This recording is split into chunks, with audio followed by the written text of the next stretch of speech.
Aí eu peguei café, tá com café aqui, dá pra ver. Depois que eu fui numa cafeteria que se chama aqui em Brasília Clarice Café, Café Clarice, Clarice Café, enfim. Cafeteria toda temática da Clarice Lispector. Aí toda vez que eu quero falar sobre Clarice Lispector, ler Clarice Lispector, o que eu faço? Pego um café. Virou tipo o meu ritual, entendeu? Eu acho que tem a ver. Olá, pessoal! Bem-vindos a mais um vídeo do canal. E hoje eu trouxe um tema pra gente mergulhar de cabeça, assim, numa escritora mais incrível e complexa da literatura brasileira. Alguém adivinha aí quem é a escritora? Pois bem, Clarice Lispector. Esse vídeo vai servir como um guia para você que quer começar a adentrar na escrita da autora e para também falar sobre sua obra primordial, a sua obra que abre a sua escrita, que é o livro Perto do Coração Selvagem. Aqui a gente vai discutir como fazer análise crítica e dando dicas também para quem quer adentrar essa escrita da escritora, mas se sente assim um pouco perdido. E eu aproveitei e deixei uma caixinha lá no meu Instagram para quem tinha algumas dúvidas, tentar ajudar vocês a mergulhar de cabeça na Clarice Lispector. Eu acho que o melhor início pra gente falar sobre Clarice Lispector é falando a sinopse da obra, porque daí você já vai entender um pouco o que te espera. Esse é um romance de estreia e ela logo de cara já mostra para o que veio. Então a gente vai acompanhar a história de Joana, uma personagem que desde criança carrega um olhar mais curioso sobre a vida. Então a narrativa ela não é linear e nem flashback. Eu acho que para melhor dizer o que é este livro, ele não segue uma linha do tempo. Ou seja, a gente acompanha sim o passado da Joana,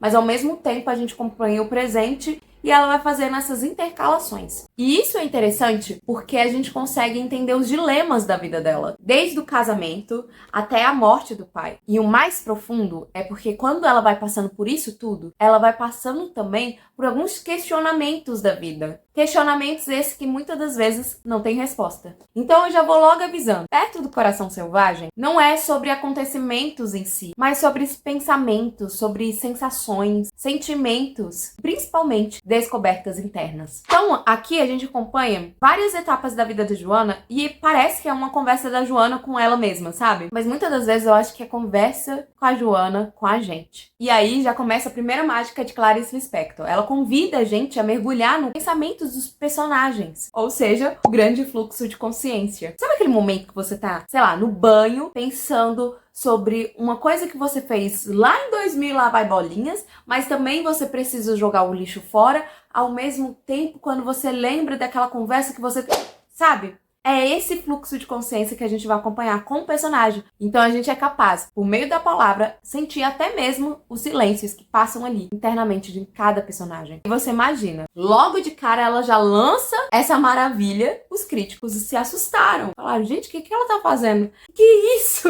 Que leitura é essa? Ela começou a fazer alguns escritos logo quando ela tinha 19 anos. Até os seus 23 anos, ela acabou reunindo isso tudo, todos esses pensamentos, e ela lançou esse livro. Foi um choque para a crítica. Também teve muita crítica positiva em relação a esse livro, porque era algo que não se esperava, não se encontrava até então, principalmente no movimento modernista, onde o foco dos escritores estavam mais voltados para o externo, né? A gente tinha ali os modernistas da década de 30 que falavam do regionalismo, fazendo uma crítica severa, principalmente para a sociedade no geral. E aí chega Clarice Lispector e fala, não, agora a gente vai olhar para dentro, pros sentimentos. O que é que a gente tem dentro da nossa cabeça? Nessa cabeça tão confusa. E se na época já foi confuso para muitos escritores entender e tentar adentrar nessa escrita peculiar de Clarice Lispector, ainda que no século XXI há pessoas que se questionem como ler Clarice Lispector. E eu sei, não há nenhuma fórmula mágica assim que vai te dar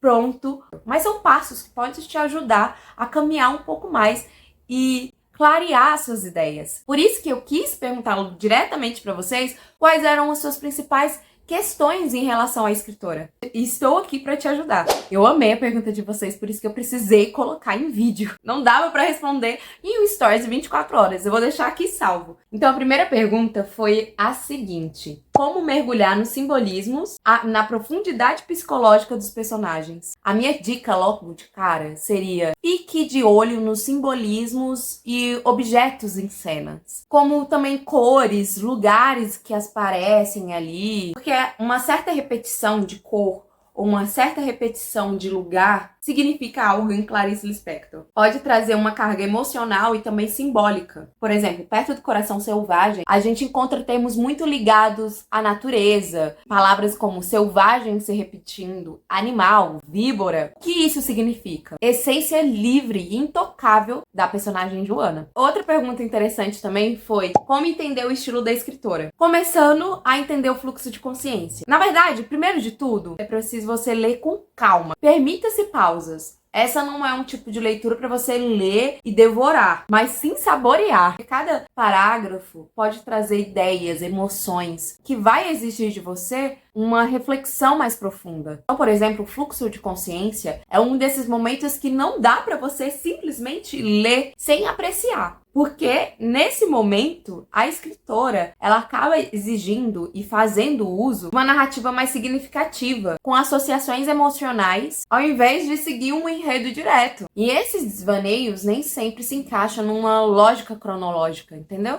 E assim, a maior dica que eu posso dar para vocês é leia com atenção. Presta atenção nas figuras de linguagem que aparecem por ali. E para ajudar vocês, eu vou destacar algumas figuras de linguagem que podem te ajudar na hora da interpretação. A primeira delas é a metáfora. A Clarice, ela ama usar de metáforas como se fosse uma poesia. Por exemplo, no livro Perto do Coração Selvagem, ela vai usando essas metáforas para descrever os sentimentos da personagem Joana. E isso tudo sem precisar explicar. Ó, quer ver um exemplo? São essas palavras que me ocorrem.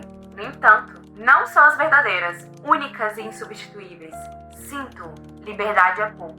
O que eu desejo ainda não tem nome. Sou, pois, um brinquedo a quem não dão corda, e que, terminada esta, não encontrará a vida própria mais profunda. Ela faz uma comparação até mesmo com os brinquedos que estão ao seu redor. É uma metáfora muito profunda e que exige da gente uma reflexão. Por meio desse trecho, eu já vou emendando com outra figura de linguagem interessante e tão importante quanto a questão de personificação. Muitas das vezes a Clarice, ela vai dar vida a sentimentos e pensamentos até. É como se eles fossem personagens da história, o que vai também levar a outra figura de linguagem tão importante quanto o simbolismo. Durante a leitura, fique de olho a esses simbolismos, principalmente relacionados à natureza. Aquela natureza que representa algo cru, intensivo. Essa vai ser toda a essência do livro Perto do Coração Selvagem. Ok, cheguei até aqui no vídeo. Eu quero ver as suas análises, Mônica. Como foi você lendo este livro tão profundo? Já vamos começar pelo título? Porque o primeiro questionamento que deve ser feito ao pegar este livro é questionar-se: por que perto do coração selvagem e não dentro do coração selvagem? Porque no decorrer da leitura a gente vai começar a observar que muitas das vezes a gente chega perto de Joana e de saber quem é Joana. Mas é exatamente isso, perto de Joana. Por mais que a gente acompanhe ali seus pensamentos, o que ela achava, o que ela estava passando naqueles momentos, mas nunca a gente vai conhecer a Joana de fato. Porque até ela não se conhece. E aí são várias mudanças que no final a gente fica se perguntando: quem é a Joana? Mas essa pergunta fica durante o livro inteiro. O mais engraçado disso tudo, porque o título foi tirado exatamente de uma epígrafe do James Joyce, que diz assim: ele estava só, estava abandonado, feliz, perto do selvagem coração da vida. E foi inspirado nisso que ela tirou o título desse livro. E aí que a gente pode, vou ser ousada pra dizer isso, mas a gente pode achar que há uma semelhança entre eles. Na época, muito se dizia da inspiração que a Clarice talvez tenha tido no James Joyce ou na Virginia Woolf, mas ela chegou a dizer que não, ela não havia lido. Apesar da a epígrafe ser inspirada no James Joyce, ela disse que só foi colocar essa epígrafe depois. Mas como a gente já vê alguns escritos espalhados da Clarice Lispector quando ela tinha apenas 19 anos, isso mostra que ela estava ali, né, já mergulhada nesse fluxo de consciência muito mesmo antes de conhecer esses grandes autores. E a narrativa entre James Joyce e Clarice Lispector é muito semelhante a uma narrativa indireta livre, ou seja, é onde a voz do narrador muitas das vezes é confundida com a do personagem. Então esse livro é um romance filosófico e a gente acompanha esses questionamentos que muitas das vezes eu, você, sempre fazemos. Quem somos nós? Quem eu fui no passado? Será que a pessoa do passado ainda sou eu hoje? Eu acho que esse livro, ele é um dos meus favoritos favoritos porque ele mostra exatamente esses desvaneios que muitas das vezes a gente se faz, né? Se questiona. Então o livro começa com o primeiro capítulo aqui, chamado O Pai. A gente vai começar a perceber uma criança descobrindo o mundo. Ela começa a ver a imagem das coisas e essas imagens são símbolos que vão sendo transformados em emoções. Ela vai simbolizando esses barulhos como tlim-tlim do relógio, como do silêncio, e isso vai transformando em até mesmo nos seus sentimentos. O que eu fiz de anotação não foi brincadeira, gente. Tudo, toda hora eu tava escrevendo alguma coisa. Eu vou tentar traduzir aqui o mais rápido possível, pra também não ficar maçante, mas o que eu identifiquei dessas mudanças da personagem. Saindo da infância e ela passando, sei lá, pra juventude, é uma mudança que agora parte de dentro. Você lembra? Na infância ela via algo e esse algo se transformava em sentimento. Agora a gente tem um novo olhar de Joana, onde os sentimentos vai se passar por imagens. Isso na página 38 ela diz assim: sobretudo, nisso de pensar, tudo era impossível. Por exemplo, às vezes tinha uma ideia e surpreendida refletia. Por que não pensei nisso antes? Não era a mesma coisa de ver subitamente um cortezinho na mesa e dizer: ora, eu não tinha visto. Não era. Uma coisa que se pensava não existia antes de se pensar. O que se pensava passava a ser pensado. Mas ainda, nem todas as coisas que se pensam passam a existir daí em diante. Porque se eu digo, titia almoça com titio, eu não faço nada a viver. Ou mesmo, se eu resolvo, vou passear. Bom passeio. E nada existe. Mas se eu digo, por exemplo, flores em cima do túmulo, pronto.